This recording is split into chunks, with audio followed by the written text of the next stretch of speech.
I want to be a lawyer. I want to represent clients in pursuit of justice. So they're gonna give you a corner office? I wasn't what they were looking for. One said women are too emotional to be lawyers. Another told me a woman graduating top of her class must be a real ball buster. I'm kind of curious, what was your sort of knowledge of Ruth Bader Ginsburg, your perspective on her, especially, you know, coming from a different country and kind of getting into this? Yeah, I mean, it was definitely, it was quite a challenge to play someone who's so deeply beloved, who people have looked up to their entire lives, and so I definitely didn't take it on lightly.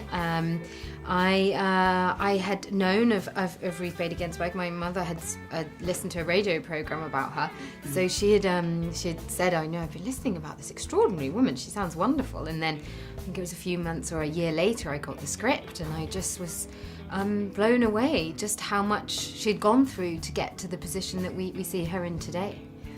Yeah, what makes this so relevant to even right now, to everything going on in the world? The fact, even this case that they took on, what was it, 40 years ago or whatever it was? It is completely relevant. It's just making sure that we continue to fight for a true equality, and also breaking down those preconceptions about how men and women should behave.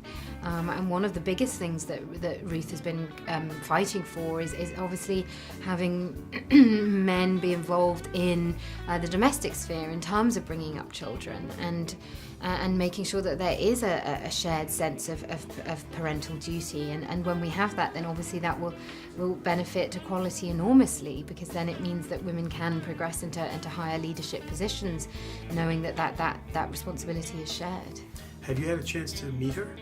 I did, yes. We went out to Washington to meet her before we started shooting, which we're all very excited about, and went to visit her in the Supreme Court, and then in her office.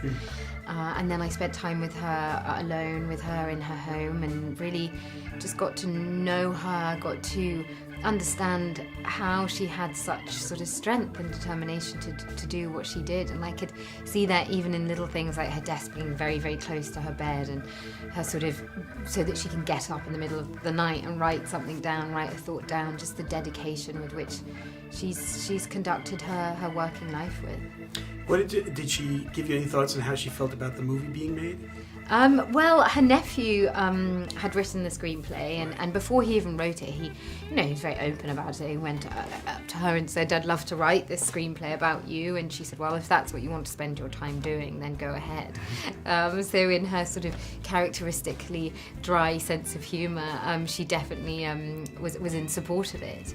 But that's what was so key, really. I don't think you'd want to tell a film like this without the support of someone like her. She gave notes continually on all the drafts of the script, and had obviously been involved in terms of casting, and she's such an intelligent woman that you would trust everything that she suggests.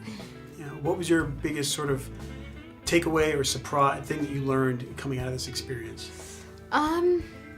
I think it was to have confidence in public speaking, in speaking out. That's something that I would probably in the past be a little bit intimidated by, and just seeing her do it, and seeing her have such power and change by speaking out and speaking eloquently, and that's something that I carry with me, and think, no, don't think of Ruth. If Ruth can do it, then you can do it. The word woman does not appear even once in the U.S. Constitution. Nor does the word freedom, Your Honor.